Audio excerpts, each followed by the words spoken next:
الحمد لله رب العالمين والعاقبة للمتقين والصلاة والسلام على أشرف الأنبياء والمرسلين وعلى آله وصحبه أجمعين ومن تبعهم بإحسان إلى يوم الدين.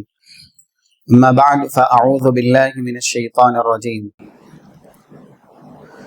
فلذلك فادع واستقم كما أمرت ولا تتبع أهواءهم وقل آمنت بما أنزل الله من كتاب.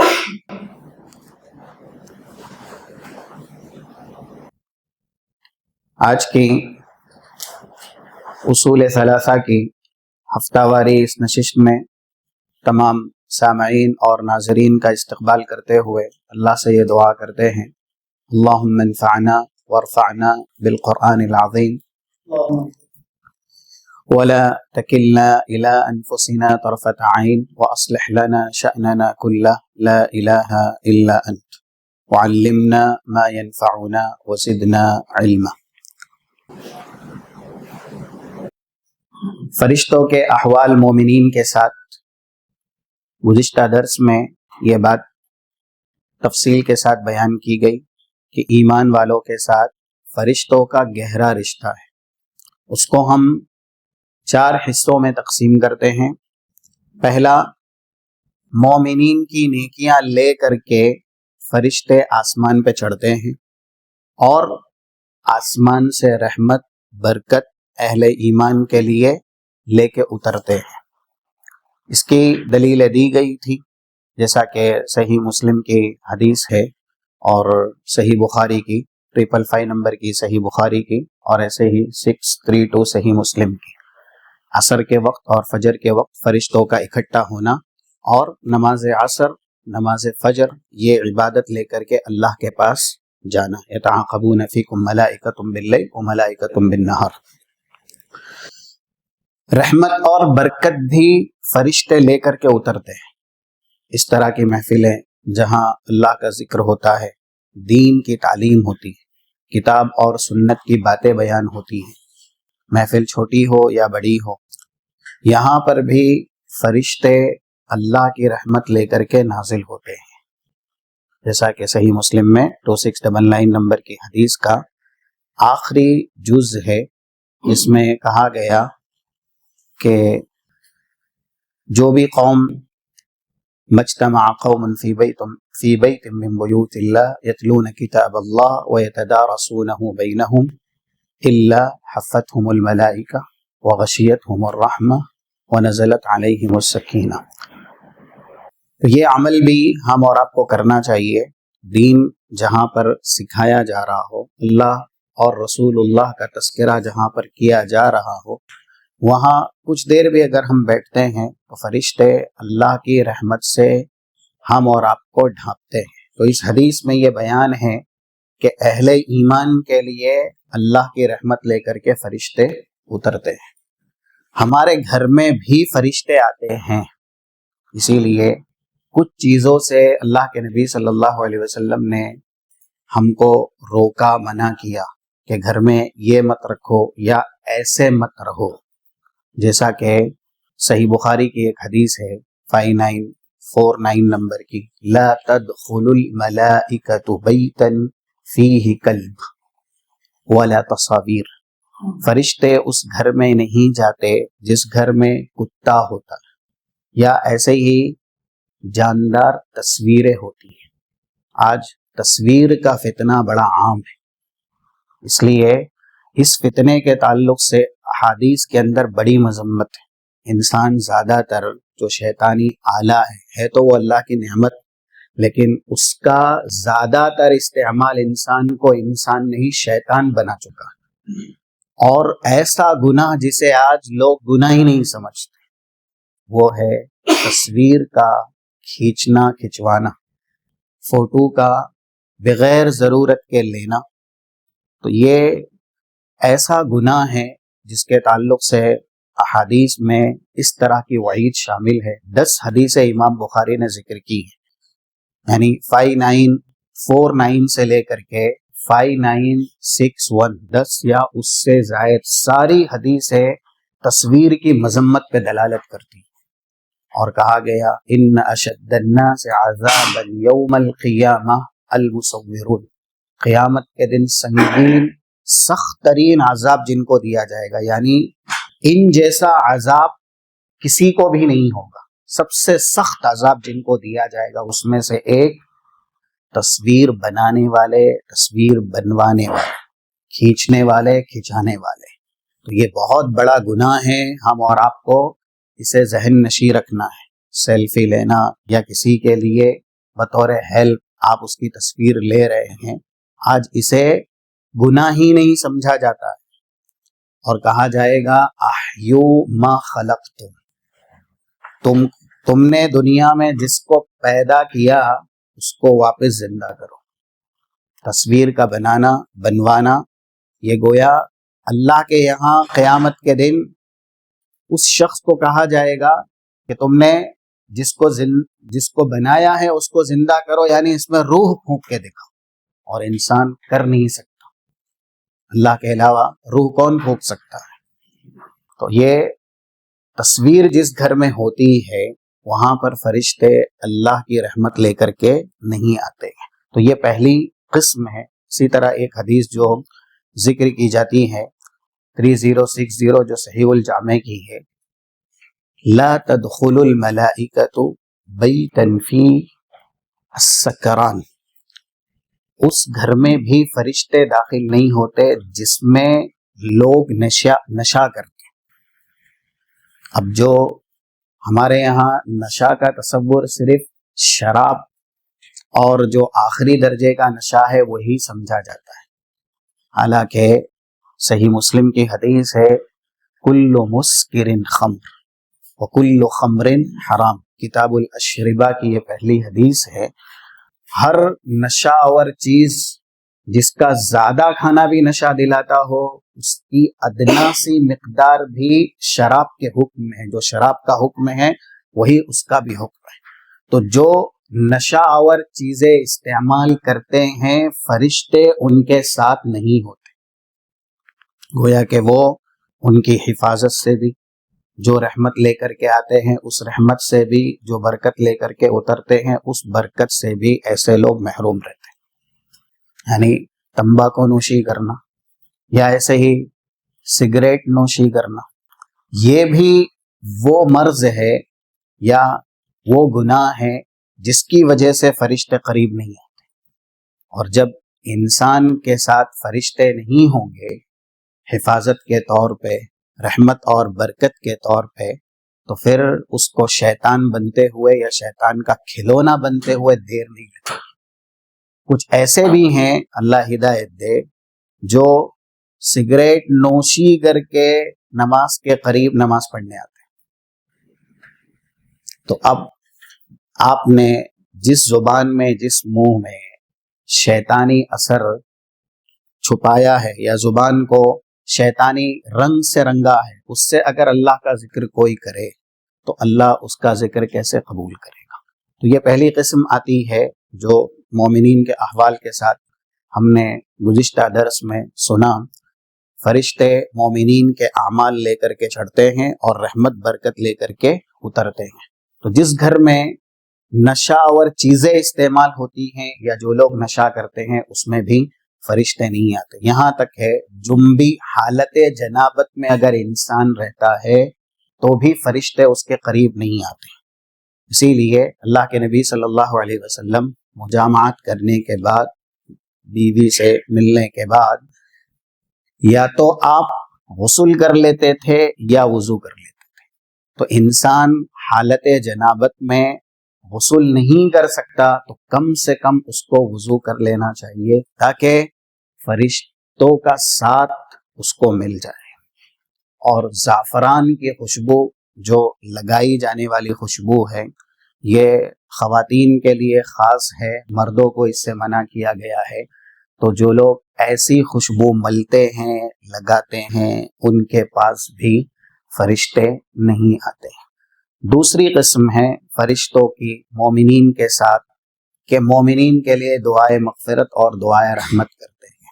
قرآن میں اللہ نے صرف صفات کے طور پہ پہلی صفت بتائی 7 نمبر کی سورہ زمر کی سورہ غافر کی آیت ہے، سورہ مومن جس کا دوسرا نام ہے الذین یحملون العرش ومن حولہ یسبحون بحمد ربهم ویؤمنون بہ ویستغفرون للذین آمنوا۔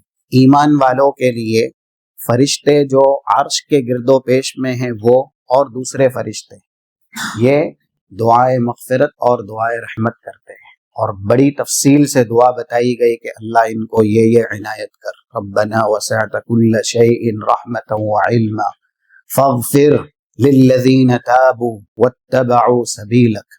اللہ اپنی وسیع رحمت کے ذریعے تو ان کو ڈھانپ لے، اور جو توبہ کرنے والے ہیں ان کی توبہ کو تو قبول کر لے۔ یہ سب فرشتے دعا کرتے ہیں مومنین کے لیے، اس لیے ایمان ہمارا مضبوط اور مستحکم ہونا چاہیے تاکہ فرشتوں کی دعائیں ہم کو مل سکے۔ اخیر میں جہاں دعا ختم ہوتی ہے وہاں الفاظ اتنے بہترین ہیں، جو 9 نمبر کی آیت ہے سورہ غافر کی، وَقِهِمُ السَّيِّئَاتِ وَمَن تَقِ السَّيِّئَاتِ يَوْمَئِذٍ فَقَدْ رَحِمْتَ۔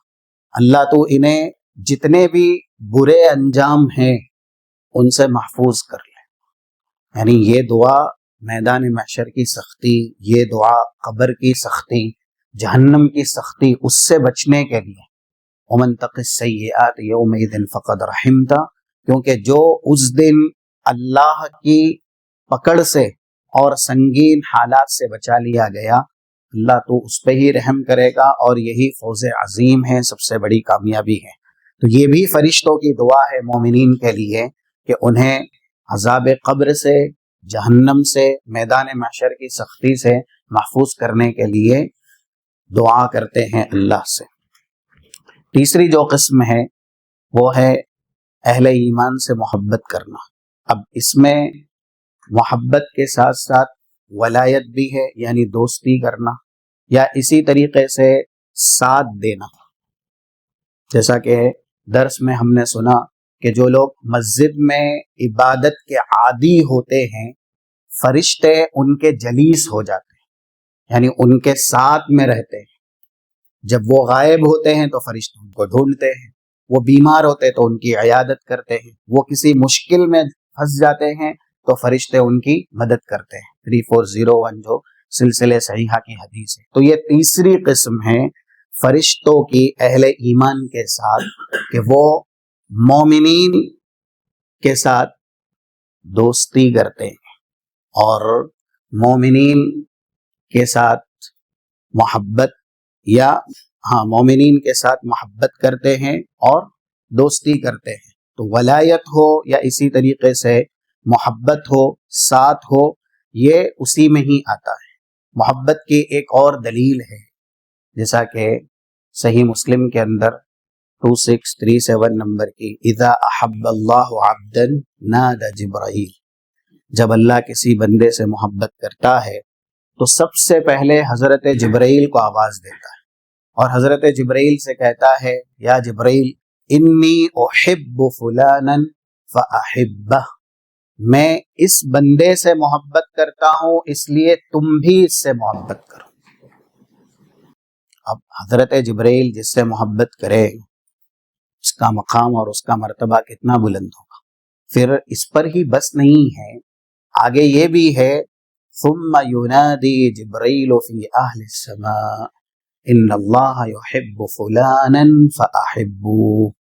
پھر حضرت جبرائیل پورے آسمان کے فرشتوں میں، جتنے بھی آسمان میں فرشتے ہیں سب کے بیچ یہ آواز لگاتے ہیں کہ اللہ اس بندے سے محبت کرتا ہے، اے آسمان کے فرشتوں تم بھی اس بندے سے محبت کرو۔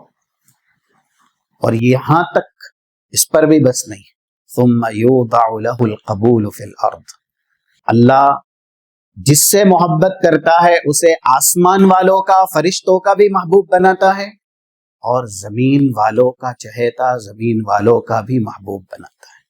رسول اللہ صلی اللہ علیہ وسلم سے جو ہماری دیرینہ محبت ہے، صحابہ اکرام نے جو آپ کے لیے جانثاری، فداکاری اور ایسے ہی جو کارنامے کیے ہیں، انسان اپنی ذات کی حفاظت کے لیے ایسی قربانیاں نہ دیں جو صحابہ کرام نے رسول اللہ اور آپ کے دین کی حفاظت کے لیے قربانیاں پیش کی، وہ اسی لیے کی کہ اللہ کے نبی کی محبت صحابہ کے دلوں میں اللہ نے پیوست کر دی تھی، اور یہ باتیں قرآن کریم میں اللہ نے بیان کی ہیں۔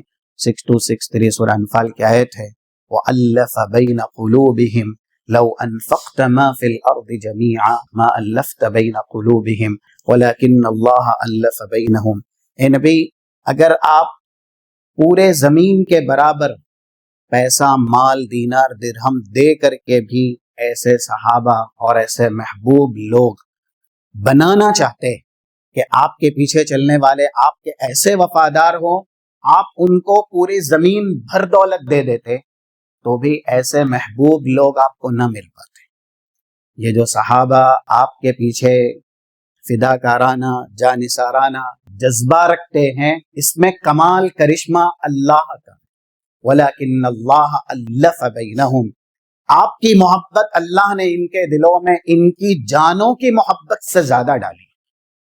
ان کے نزدیک ان کی جان کی بھی اتنی اہمیت نہیں ہے جتنی کہ رسول اللہ صلی اللہ علیہ وسلم کی اہمیت ہے، اور یہ سب ہم نے سنا ہوا ہے صحابہ کرام کی قربانی۔ تو یہ تیسری قسم ہے اہل ایمان کے ساتھ فرشتوں کی، کہ فرشتے اہل ایمان سے محبت کرتے ہیں۔ وہ حدیث ہم نے سنی ہے، یہاں پر بیان کر دینا زیادہ مناسب ہے کہ جب اللہ کے نبی صلی اللہ علیہ وسلم کے پاس صفوان ابن عسال ایک صحابی ہیں، 71 الترغیب والترہیب میں وہ حدیث موجود ہے، آئے علم سیکھنے کے لیے، زیادہ سفر کرتے تھے، موزے کے یعنی المسح علی الخفین، موزے پر مسح کیسے کرنا ہے، کب کرنا ہے، کتنے وقت تک کرنا ہے، اس کا علم حاصل کرنے کے لیے وہ اللہ کے نبی صلی اللہ علیہ وسلم کے پاس آئے تھے۔ تو اللہ کے نبی نے ان کا استقبال کیا اور کہا مرحبا بطالب العلم، آپ دین سیکھنے آئے ہیں تو آپ کا استقبال ہے۔ پھر آپ نے یہ بھی کہا کہ وَإِنَّ طَالِبَ الْعِلْمِ لَتَحُفُّهُ الْمَلَائِكَةُ بِأَجْنِحَتِهَا، طالب علم جو دین سیکھنے والے ہوتے ہیں، فرشتے اپنے پروں سے ان کو ڈھانپ لیتے ہیں، اور یہاں تک کہا يَرْكَبُ بَعْضُهُمْ بَعْضًا، زمین سے لے کر کے حتیٰ یبلغوا الی سماء الدنیا، آسمان کی اونچائی تک ایک پہ ایک فرشتوں کی قطار رہتی ہے، فرشتوں کی صف رہتی ہے، جو علم سیکھنے والوں کے لیے وہ اللہ کی رحمت اور برکت سے یا پروں سے انہیں ڈھانپتے ہیں، زمین سے لے کر کے آسمان تک۔ تو آگے لفظ ہے کہ ایسا فرشتے کیوں کرتے ہیں؟ ہم اور آپ اگر کچھ باتیں بھی سیکھنے کے لیے وقت دیتے ہیں نا، تو بھی یہ فضیلت ملتی ہے، کیونکہ جو صحابی آئے تھے وہ صرف کچھ باتیں پوچھنے ہی آئے تھے اللہ کے نبی کے پاس، وہ ہمیشہ وہاں رسول کی خدمت میں رہنے نہیں آئے تھے، کچھ باتیں انہوں نے پوچھی، اس کے بعد وہ چلے گئے، لیکن دور دراز سے وہ آئے تھے، علم سیکھنے آئے تھے، دین کا مسئلہ جاننے آئے تھے، تو اللہ کے نبی نے یہ فضیلت بیان کی۔ اور آگے الفاظ ہے کہ زمین سے لے کر کے آسمان تک قطار در قطار، صف بصف جو فرشتے آپ کو پروں سے ڈھانپ رہے ہیں، من محبتہم لما یطلب، آپ جس چیز کو حاصل کرنے آئے نا، اس عمل کی وجہ سے وہ آپ سے محبت کرتے ہیں۔ تو یہ دین سیکھنے کا عمل فرشتوں کی محبت کا ذریعہ ہے، اور ابھی ہم نے سنا کہ اللہ جس سے محبت کرتا ہے فرشتے تبھی اس سے محبت کرتے ہیں، اور جب فرشتوں کی محبت ملتی ہے، کیونکہ اللہ کی محبت ہمیں ملی، تو زمین والوں کی محبت بھی مل جاتی ہے۔ چوتھی قسم ہے اہل ایمان کے ساتھ جو فرشتوں کی حالت ہے، فرشتے اہل ایمان کی حفاظت کرتے ہیں۔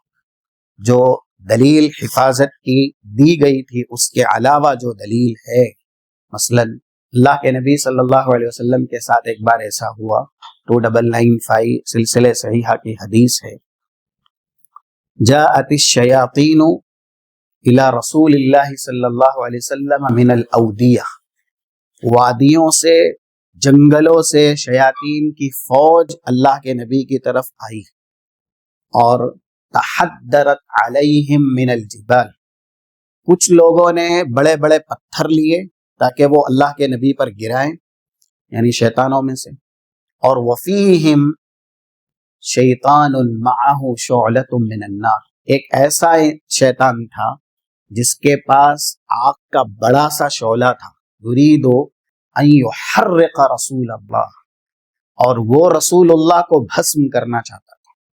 دیکھیے شیاطین جب نبی جیسی ہستی پر حملہ آور ہو سکتے ہیں جو اللہ کی بہت خاص حفاظت میں ہیں، تو ہم اور آپ کیا ہیں؟ ہم اور آپ کے ساتھ تو شیطان بہت کچھ کر سکتے ہیں، کیونکہ وہ اللہ کے نبی صلی اللہ علیہ وسلم پر حملہ آور ہیں۔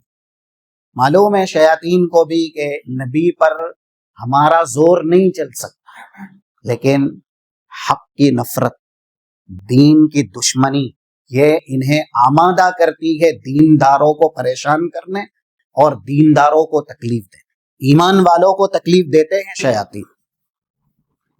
جب یہ سب ہوا فوراً حضرت جبرائیل آئے اور اللہ کے نبی صلی اللہ علیہ وسلم سے کہا آپ پڑھیے۔ اللہ کے نبی نے کہا ماذا اقول، میں کیا پڑھوں؟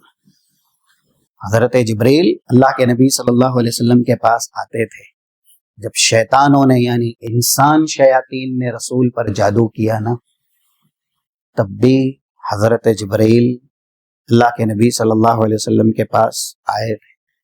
2113 صحیح مسلم کی یہ حدیث ہے، بسم اللہ ارقیق من کل شیء یؤذیک ومن شر کل نفس او عین حاسد اللہ یشفیک، بسم اللہ ارقیق۔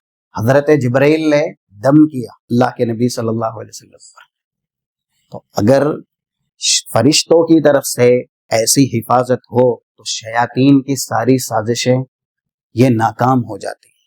تو اس وقت حضرت جبرائیل نے اور ایک دعا بتائی، اور وہ دعا بڑی جامع ہے، ہم کو بھی یاد کرنی چاہیے، بچوں کو بھی یاد کرانی چاہیے۔ آج کل کے حالات میں شیطان اور شیطانی سازشوں سے بچنے کے لیے شاید اس سے بہتر پوری شریعت میں دعا نہ ہو، شریعت کے پورے ذخیرے میں اس سے بہتر دعا نہ ہو۔ اعوذ بکلمات اللہ التامات التی لا یجاوزہن بر ولا فاجر من شر ما خلق وذرأ وبرأ ومن شر ما ينزل من السماء ومن شر ما يعرج فيها ومن شر ما ذرأ في الأرض ومن شر ما يخرج منها ومن شر فتن الليل والنهار ومن شر كل طارق إلا طارقا يطرق بخير يا رحمن۔ یہ دعا ہے، آپ اسے دیکھ کے پڑھیں گے نا، بار بار پڑھیں گے اور روزانہ پڑھیں گے، یہاں تک کہ صبح شام کے اذکار میں بھی شامل کریں گے، یہ دعا آپ کو یاد ہو جائے گی۔ اور اس دعا میں وہ طاقت ہے کہ جب شیطان کسی کے پیچھے جان لینے کے لیے تعینات ہو جائے، یعنی مارنے پہ تل جائے، تو بھی یہ دعا آپ کو شیطان کے ویسے شکنجے سے نجات یافتہ کرے گی اور شیطان کی ویسی سازش سے بچائے گی، کیونکہ اللہ نے یہ کلمات سکھائے۔ حضرت جبرائیل یہ کلمات لے کر کے نازل ہوئے اور رسول اللہ صلی اللہ علیہ وسلم سے کہا کہ آپ یہ پڑھیے۔ جیسے ہی آپ نے یہ پڑھا، ہوا کیا؟ شیطان الٹے پیر بھاگے جو اللہ کے نبی پر بڑا پتھر گرانا چاہتے تھے، اور جس شیطان کے پاس آگ کا شعلہ تھا، رسول کو بھسم کرنا چاہتا تھا، اس دعا کے پڑھنے کی برکت کی وجہ سے اللہ نے اس شیطان کو ہی جلا کے رکھ دیا۔ تو یہ کلمات الہی ہے، اللہ کے کلام میں اور اس کے کلمات میں اتنی طاقت ہے، اتنی قوت ہے، اور اسی سے ہی شیطان زیر ہو سکتا ہے۔ اس حدیث سے یہ پتہ چلا کہ حضرت جبرائیل کا نازل ہونا اور یہ دعا سکھانا، یہ ہے فرشتوں کی حفاظت۔ ایک بار ابو جہل نے قسم کھائی، یہ بھی صحیح مسلم کے اندر 2797 نمبر کی حدیث ہے، کعبے کے صحن میں رسول اللہ نماز پڑھتے تھے مکے میں، کہا اگر اب میں نے محمد کو دیکھ لیا صلی اللہ علیہ وسلم تو میں ان کی گردن رون دوں۔ اس طرح کے کچھ کلمات اس نے کہے، یعنی جان سے مارنے کا عزم کر دیا۔ اللہ کے نبی نماز پڑھ رہے تھے۔ دیکھیے ہم دین پر جب تک رہیں گے اللہ ہمارا محافظ ہے، اور اللہ کی حفاظت میں بڑے سے بڑے شیطان بھی ہمارا بال بیکا نہیں کر سکتے۔ رسول اللہ کی عبادت کر رہے تھے، اور یہاں پر یہ بھی پتہ چلتا ہے کہ نماز آپ کے لیے ہر مشکل سے بچنے کا ذریعہ ہے اور اللہ کی مدد حاصل کرنے کا سب سے بڑا وسیلہ ہے، جو قرآن نے کہا، چاہے وہ 45 نمبر کی آیت سورہ بقرہ کی یا 153 نمبر کی اسی سورت کی، وَاسْتَعِینُوا بِالصَّبْرِ وَالصَّلَاةِ یا ایھا الذین آمنوا اسْتَعِینُوا بِالصَّبْرِ وَالصَّلَاةِ۔ نماز سے، صبر سے آپ اللہ کی مدد مانگیے، اس کے ذریعے بہت جلد مدد ملتی ہے۔ رسول اللہ نماز ہی پڑھ رہے تھے، اور جب وہ اپنے ارادے کو مکمل کرنے کے لیے آگے بڑھا تو اچانک فنکص علی عقبیہ، ایڑیوں کے بل پیچھے ہٹا۔ لوگوں نے پوچھا ایسا کیوں کیا؟ کہا ان بینی و بینہ لخندق، مجھے میرے اور محمد کے بیچ میں ایک آگ والی خندق دکھائی دی، اس لیے میں پیچھے ہٹا۔ اور یہ بھی لفظ ہے کہ میں نے ایک بڑی چیز کو دیکھا، غالباً فرشتے یا حضرت جبرائیل تھے، اور پروں کو دیکھا۔ یہ سب صحیح مسلم کے الفاظ ہیں۔ اللہ کے نبی صلی اللہ علیہ وسلم نے بعد میں بتلایا لو دنا منی لاختطفتہ الملائکۃ عضوا عضوا، اگر یہ اور تھوڑا قریب ہوتا نا تو اس کے جسم کی فرشتے چھلنی چھلنی کر دیتے، اس کی بوٹیاں اور اس کی ہڈیاں الگ الگ کر دیتے، یعنی ایسی سزا اسے دیتے۔ یہ پیچھے ہٹ گیا۔ تو یہ حدیث بھی دلالت کرتی ہے کہ ایمان والوں کی پہرے داری اللہ نے فرشتوں کے ذریعے کی ہے۔ تو یہ فرشتوں کا ساتھ ہے اہل ایمان کے کہ وہ مومنین کی حفاظت کرتے ہیں۔ یہ 4 قسم بیان ہوئی۔ اب آگے الایمان بالکتب، اللہ نے جو کتابیں نبیوں پر نازل کی ہیں اس پر ایمان لانا۔ اس کی دلیلیں ہیں کلام مجید کے اندر، جیسا کہ ایک تفصیلی ایمان کی دلیل جہاں پر زیادہ تر ایمان کا رکن موجود ہے، وہاں پر یہ بھی ہے 136 سورہ نساء کی۔ اس کو بھی اگر آپ یاد رکھ لیں گے تو ایمان کے تقریباً 5 ارکان تو اس میں بیان ہوئے ہی ہیں۔ تقدیر والا یہ حدیث جبرائیل کے اندر ہے، یا ایھا الذین آمنوا آمنوا باللہ ورسولہ والکتاب الذی نزل علی رسولہ والکتاب الذی انزل من قبل۔ ہمیں جتنی کتابیں نازل ہوئی ہیں ہمارے نبی پر، قرآن، اور ایسے ہی ہم سے پہلی امتوں پر جو کتابیں نازل کی گئی ان کی ہدایت کے لیے، ان سب پر ایمان رکھنا ہے۔ اس آیت میں اللہ نے ایمان بالکتب کا تذکرہ کیا۔ حدیث جبریل میں بھی یہی ہے نا، جب ایمان کے ارکان پوچھے گئے تو ان تؤمن باللہ وملائکتہ وکتبہ، اللہ پر ایمان رکھنا ہے، اس کے فرشتوں پر اور اس کی نازل کردہ کتابوں پر۔ یہ دلیل ہے، کتب کا لفظ ہے اس میں، 8 نمبر کی صحیح مسلم کی حدیث ہے۔ ایسے ہی ایمان قولی ہوتا ہے، اور قول کے اعتبار سے بھی ہم اور آپ کو ایمان لانا ہے، اس میں بھی کتاب پر ایمان کی دلیل ہے 136، یہ بھی سورہ بقرہ کی، یعنی 136 سورہ نساء کی بھی آیت، اس کا بھی نمبر یہی ہے، اور 136 سورہ بقرہ یہ بھی نمبر وہی ہے۔ قولوا آمنا باللہ وما انزل الینا وما انزل الی ابراہیم واسماعیل واسحاق ویعقوب والاسباط وما اوتی موسیٰ وعیسیٰ وما اوتی النبیون من ربهم لا نفرق بین احد منہم ونحن له مسلمون۔ یہ خاص کر کے دلیل ہے کہ ہمیں زبان سے کہنا ہے، یعنی ایمان کا ایک جز ہے، اجمالی ایمان، قول باللسان، جو کچھ نازل کیا گیا ہماری طرف ہم اس پر بھی ایمان لاتے ہیں، جو کچھ نازل ہوا ابراہیم پر، موسیٰ پر، عیسیٰ پر، اور یہاں پر جتنے انبیاء کا نام لیا ہے ان سب پر بھی ہم ایمان لاتے ہیں۔ تو اب نازل ہونے والی چیز یہی کتاب ہے۔ تو یہ دلیل ہے کہ اللہ نے جتنی بھی کتابیں نازل کی ہیں ہم اور آپ کو اس پر ایمان رکھنا ہے، ہم فرق نہیں کر سکتے۔ مثلا جیسے نبیوں کے بیچ میں کوئی فرق کرے، ایک نبی کو مانے دوسرے نبی کو نہ مانے. یہودیوں نے حضرت موسیٰ کو مانا، رسول اللہ کو نہیں مانا. عیسائیوں نے حضرت عیسیٰ کو مانا، رسول اللہ کو نہیں مانا. تو ایک نبی کا جھٹلانا سارے نبیوں کا جھٹلانا، ایک نبی ایک رسول کی تکذیب کرنا سارے رسول کی تکذیب کرنا. ویسے ہی کسی ایک کتاب کو جو اللہ نے نازل کی ہے تسلیم نہ کرنا، اس پر ایمان نہ لانا. اللہ نے جتنی کتابیں نازل کی ہے ان سب کی تکفیر کرنا ہے اور ان سب کا انکار کرنا ہے.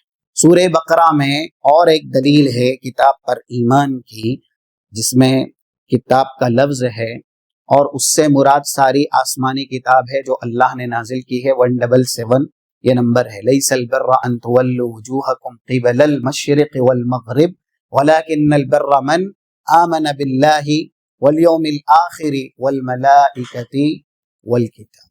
یہاں پر الف لام ہے الکتاب. کتاب یہ اس میں جنس ہے اور کتب کے معنی میں ہی ہے، یعنی ساری کتابیں جو اللہ نے آسمان سے نازل کی. عبداللہ ابن عباس کی تفسیر بھی یہی ہے. تو یہ بھی ایک دلیل ہے کہ ہمیں ایمان کتاب پر بھی لانا ہے جو اللہ کی طرف سے نازل ہوئی. اب کتاب پر ایمان لانے کا مطلب کیا ہے؟ ابھی ہم نے فرشتوں پر ایمان لانے کا مطلب سنا، اللہ پر ایمان لانے کا معنی مفہوم سنا. ایسے ہی کتاب پر ایمان لانے کا معنی مفہوم کیا ہے؟ تو پہلی چیز، کتاب پر ایمان لانے کا مفہوم یا اس کا معنی یہ ہے کہ آپ اس بات کا قطعی اور جازمی ارادہ رکھیں یا یقین رکھیں، یعنی التصدیق الجازم القاطع ان جمیع الکتب منزل من عند اللہ. یہ جتنی بھی کتاب ہے جن کے تعلق سے حدیث میں ہو قرآن میں ہو کہ یہ اللہ کی طرف سے نازل ہوئی ہے، تو ہمیں ایمان رکھنا ہے یقینی طور پہ اور اس کی تصدیق کرنی ہے حتمی طور پہ کہ یہ ساری کتاب کس کی طرف سے نازل شدہ ہے؟ اللہ کی طرف سے. قرآن میں سورہ ال عمران کے شروع میں ہی کچھ کتاب کے بارے میں، جیسے وَنَزَّلَ عَلَيْكَ الْكِتَابَ، نزل علیک الکتاب بالحق مصدقا لما بین یدیہ وانزل التوراۃ والانجیل. یہ بھی اللہ نے بیان کیا کہ اللہ نے انجیل کو نازل کیا، اللہ نے تورات کو نازل کیا. تو جتنی کتاب ہے جن کا نام لیا گیا ہے، جن کا نام نہیں لیا گیا، جیسے ہم سارے نبیوں پر رسولوں پر ایمان لائے نا، جن کا نام قرآن میں موجود ہے ان پر بھی ہمارا ایمان ہے، جن کا نام نہیں ہے ہمارا ایمان ہے کہ وہ بھی نبی ہیں اگرچہ ان کے تعلق سے اللہ نے نہیں بتلایا. تو ایسے ہی کتاب پر ایمان لانے کا پہلا مفہوم یہ ہے کہ انسان یہ قطعی ایمان رکھے کہ ساری کتابیں اللہ کی طرف سے نازل شدہ ہیں. اور اسی میں ایک جملہ یہ کہ یہ جو کتاب میں کلام ہے، چاہے قرآن میں ہو، تورات میں ہو، انجیل میں ہو، زبور میں ہو، صحف ابراہیم موسیٰ میں ہو، اس میں جو کلام ہے یہ کلام اللہ کا ہے اور یہ کلام حقیقی ہے. یہ کتاب پر ایمان لانے کا پہلا مفہوم کہ ساری کتاب اللہ کی طرف سے نازل شدہ ہے اور اس میں جو موجود کلام ہیں وہ کلام کس کا ہے؟ ابھی جیسے قرآن کو اللہ نے کہیں کہیں کہا کلام اللہ، 75 جو سورہ بقرہ کی آیت ہے جس میں یہ لفظ موجود ہے کلام اللہ ثم يحرفونه من بعد ما عقلوه وهم يعلمون، یعنی افتطمعون ان يؤمنوا لكم وقد كان فريق منهم يسمعون کلام اللہ. 6 نمبر کی آیت. اب آپ اس سے اندازہ کیجئے جو فتح مکہ ہوا 6 نمبر کی سورہ توبہ کی آیت، وہاں اللہ نے کہا مشرکین اگر کلام الہی سنتے ہیں تو پناہ دو. وَإِنْ أَحَدٌ مِّنَ الْمُشْرِكِينَ اسْتَجَارَكَ فَأَجِرْهُ حَتَّى يَسْمَعَ كَلَامَ اللَّهِ. تو قرآن یہ بھی کتاب ہے لیکن اس میں جو کلام ہے وہ اللہ کا کلام ہے، اور یہ کلام حقیقی ہے. کوئی تعویل کرے کہ نہیں اس کے حروف، اس کے الفاظ یہ مخلوق ہیں، نعوذ باللہ، تو یہ ایمان کے منافی ہے، اللہ کی کتاب پر ایمان لانے کے خلاف ہے. تو ہمیں یہ عقیدہ بھی رکھنا ہے اور ایمان لانا ہے کہ اللہ نے جتنی کتابوں میں جو کلام کیا ہے وہ اللہ کا کلام ہے. اللہ کبھی کسی سے کلام ڈائریکٹ بھی کرتا ہے، کسی سے کلام اللہ پردے فرشتے کے واسطے سے کرتا ہے، اور کسی سے کلام اللہ وحی کے ذریعے کرتا ہے. اب ڈائریکٹ کلام وکلم اللہ موسیٰ تکلیما، یہ آیت بھی ہے 51 نمبر کی سورہ شورا کی، وما کان لبشر ان یکلمہ اللہ الا وحیا او من وراء حجاب او یرسل رسولا فیوحی باذنہ ما یشاء. یا تو پردے کے پیچھے سے ڈائریکٹ اللہ بات کرتا ہے، یا پھر وحی کے ذریعے اللہ کلام کرتا ہے، یا پھر جو فرشتہ ہے اس کو نبی کی طرف، رسول کی طرف بھیج کر کے اللہ کلام کرتا ہے. یہ 3 طریقے ہیں رب العالمین کے کلام کرنے کے. کتاب پر ایمان لانے کا دوسرا معنی اور دوسرا مفہوم یہ ہے، ما ذکر من هذه الكتب تفصیلا وجب علینا ان نؤمن علی سبیل التفصیل. جن کتابوں کا اللہ نے نام لیا ہے ہمیں ان کتابوں پر ایمان تفصیلی کے ساتھ لانا ہے. کتنی کتابیں ہیں جن کا نام لیا گیا؟ 5 گن لیتے ہیں. تورات، انجیل، زبور، قرآن کریم، اور بھی ہیں صحف ابراہیم، موسیٰ. تو جن کا نام لیا گیا ان کا نام لے کر کے ایمان رکھنا ہے کہ یہ کتاب اللہ کی طرف سے نازل شدہ ہے. اور جن کتابوں کے بارے میں نام موجود نہیں ہے، جیسا کہ ابھی وما انزل الی ابراہیم و اسماعیل، حضرت اسماعیل کی طرف بھی اللہ نے نازل کی، اور حضرت اسحاق کی طرف، حضرت یعقوب کی طرف، لیکن ان کا نام نہیں ہے. تو ہمیں جن کا نام ہے ان کے نام کے ساتھ ایمان رکھنا ہے، اس کو بولتے ہیں تفصیلی ایمان. اور جن کا ذکر اجمالی ہے ان کا اجمالی طور پر ایمان رکھنا ہے کہ ہاں اللہ نے ان کو کتاب دی ہے یا ان پر کچھ نازل کیا ہے. اب اس کا کیا نام ہے یہ اللہ کو معلوم ہے. اس کی بھی دلیلیں ہیں، جیسا کہ یہ آیت 26 نمبر کی سورہ حدید کی، لقد ارسلنا رسولنا بالبینات وانزلنا معهم الکتاب. ہم نے ہمارے رسولوں کو معجزات کے ساتھ رسول بنایا. کن کے ساتھ؟ معجزات کے ساتھ. اور ہر رسول پر ہم نے کتاب نازل کی. لقد ارسلنا رسولنا بالبینات وانزلنا معهم الکتاب. ان سب رسولوں کے ساتھ کتاب ہم نے نازل کی. اب حضرت موسیٰ ان پر جو کتاب نازل ہوا ہمیں معلوم ہے، حضرت عیسیٰ ان پر کتاب نازل ہوئی معلوم ہے، حضرت داؤد کو کتاب جو دی وہ معلوم ہے، حضرت ابراہیم کو جو کتاب دی یعنی صحیفے دی ہیں. لیکن کیا رسول صرف اتنے ہی ہیں یا ان سے زیادہ ہیں رسول؟ رسول تقریباً 300 سے زائد ہے. تو اللہ کہہ رہا ہے ہم نے ہر رسول کو کتاب دی، ہر رسول کے ساتھ کتاب نازل کی. تو یہ دلیل ہے اجمالی کتاب جو آسمان سے نازل ہوئی ہے اس پر ایمان لانے کی. اور اللہ کے نبی صلی اللہ علیہ وسلم نے کہا، یہ اللہ نے آپ کو حکم دیا، 15 نمبر کی آیت سورہ شورا کی، فَلِذَلِكَ فَادْعُ وَاسْتَقِمْ كَمَا أُمِرْتَ وَلَا تَتَّبِعْ أَهْوَاءَهُمْ وَقُلْ آمَنْتُ بِمَا أَنزَلَ اللَّهُ مِنْ كِتَابٍ. اے نبی آپ اپنے دین پر قائم رہیے، اور جس کا آپ حکم دیے گئے ہیں اس پر ثابت رہیے. ان لوگوں کی یعنی دشمنان اسلام کی یا جاہلوں کی خواہشات کی پیروی مت کیجیے، اور آپ کہیے آمنت بما انزل اللہ من کتاب، میں اللہ کی نازل کردہ ساری کتابوں پر ایمان لایا. تو یہ بھی دلیل ہے کہ جو اللہ نے آسمان سے اتارا اگرچہ اس کا نام ہمیں نہیں معلوم ہے، لیکن ہمیں ایمان رکھنا ہے کہ یہ اللہ کی طرف سے نازل شدہ ہے۔ تیسرا، کتاب پر ایمان لانے کا یا آسمانی کتابوں پر ایمان لانے کا معنی مفہوم یہ ہے،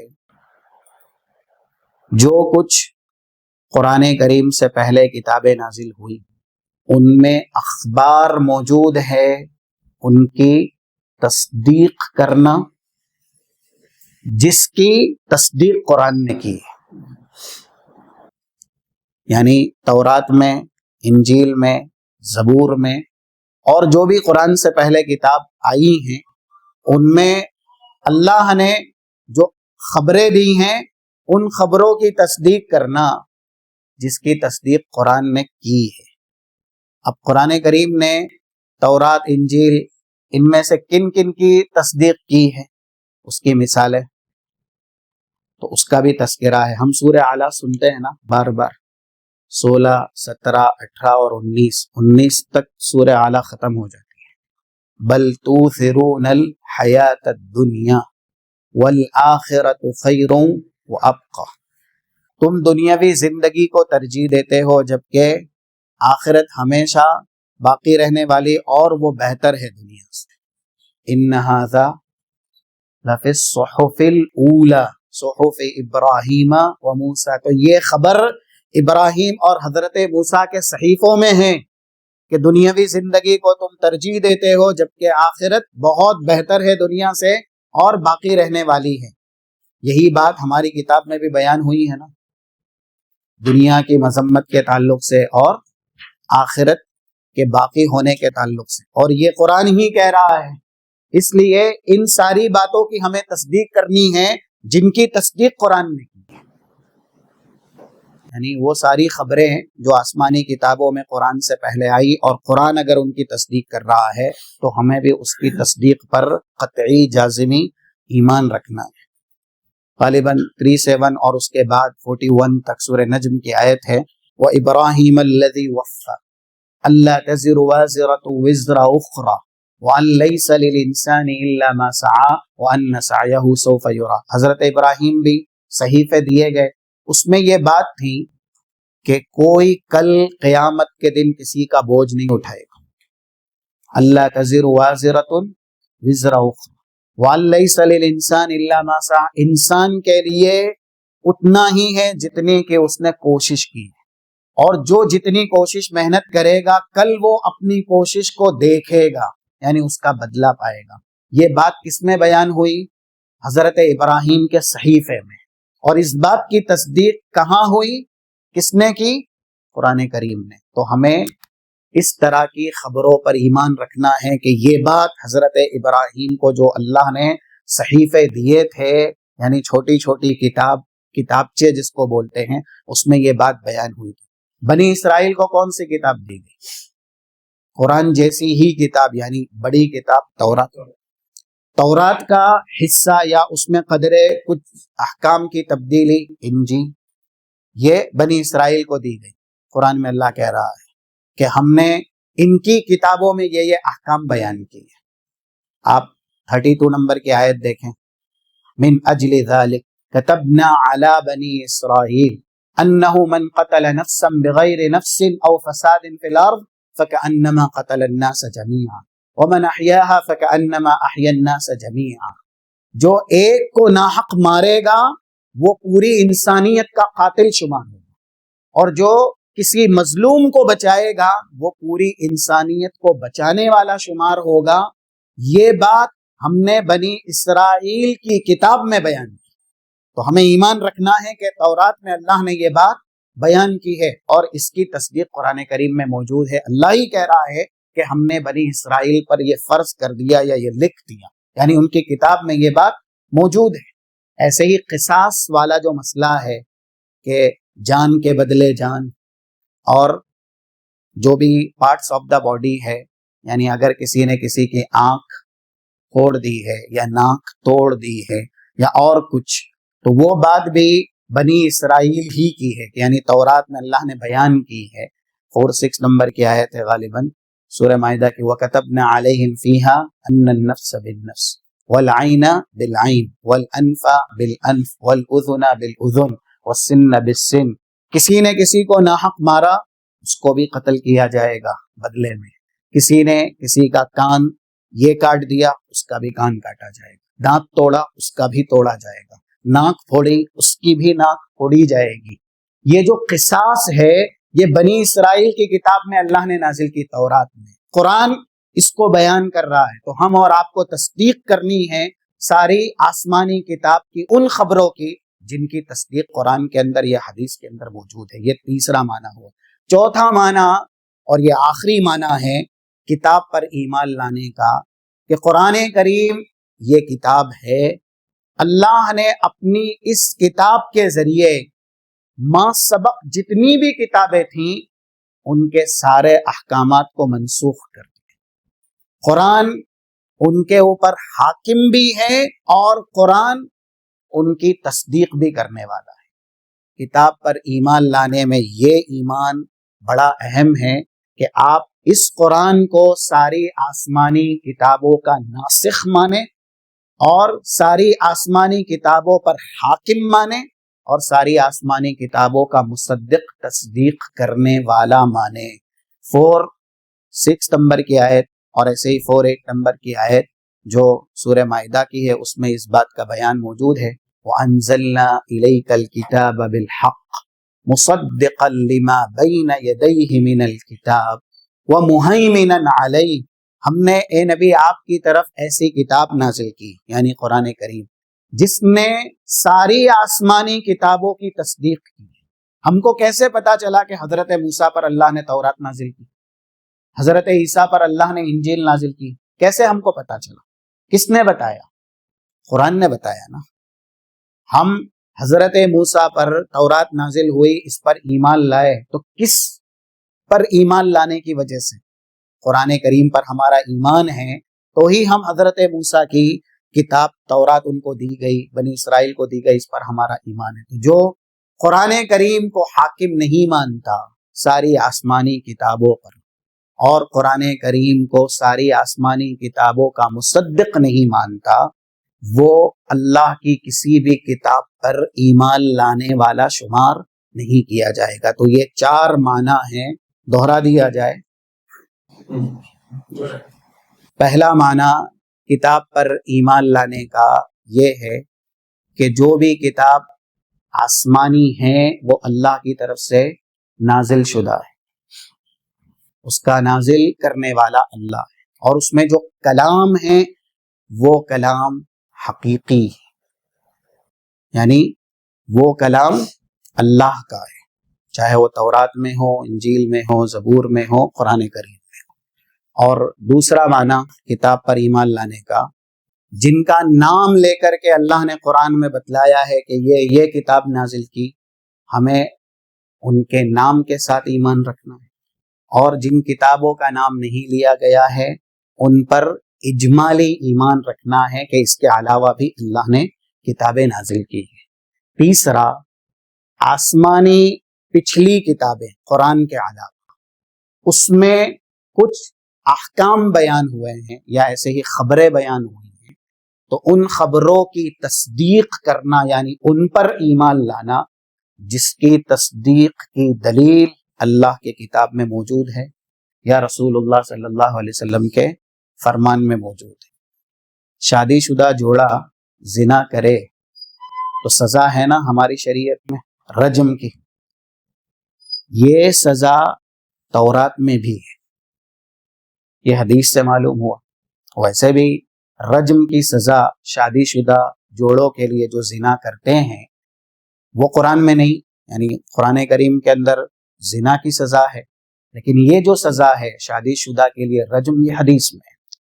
اور حدیث میں یہ بھی موجود ہے کہ تورات میں بھی اللہ نے شادی شدہ جوڑے جو زنا کرتے ہیں ان کی سزا رجم نازل کی ہے, رجم بیان کی ہے. تو جن کی تصدیق آسمانی کتابوں کی خبروں کی قرآن کرے گا ہم بھی کریں گے. ہمیں اس پر ایمان لانا ہے کہ یہ ان کی کتابوں میں بیان ہوا تھا, کیونکہ ان کی کتابیں ابھی بدل گئی ہیں, محرف ہو گئی ہیں, لیکن کچھ احکام یا کچھ خبریں جو قرآن میں موجود ہیں یا حدیث میں موجود ہیں کہ یہ دوسری آسمانی کتابوں میں بھی تھیں، تو ہمیں بھی ایمان رکھنا ہے کہ ہاں اللہ نے ان کے لیے یہ خبریں نازل کی تھی۔ اور آخری کتاب پر ایمان یہ ہے کہ ساری کتابوں کا مصدق، ساری کتابوں کا ناسخ اور ساری کتابوں پر حاکم یعنی شاہد قرآن کریم، اس کے اوپر ایمان۔ قرآن کریم کے ساتھ ہمارا کیا رشتہ ہے، اور ایسے ہی اللہ کی کتاب پر ایمان لانے کی کیا فضیلت ہے، آئندہ انشاءاللہ آپ کے سامنے وہ باتیں بیان کی جائے گی۔ صلی اللہ علی نبینا محمد وعلی آلہ وصحبہ اجمعین۔ اللہم ارنا الحق حقا وارزقنا اتباعہ وارنا الباطل باطلا وارزقنا اجتنابہ۔ اللہ ہمیں اپنے ایمان کو مستحکم مضبوط کرنے اور جو بھی علم ہم حاصل کر رہے ہیں اسے ذہن نشیں رکھنے، اپنی ذات میں، اپنی سیرت میں نافذ کرنے کی اور حسب استطاعت دوسروں تک پہنچانے کی توفیق اور سعادت نصیب فرمائے۔ صلی اللہ علی نبینا محمد وعلی آلہ وصحبہ اجمعین۔ سبحانک اللہم وبحمدک، اشہد ان لا الہ الا انت، استغفرک واتوب الیک۔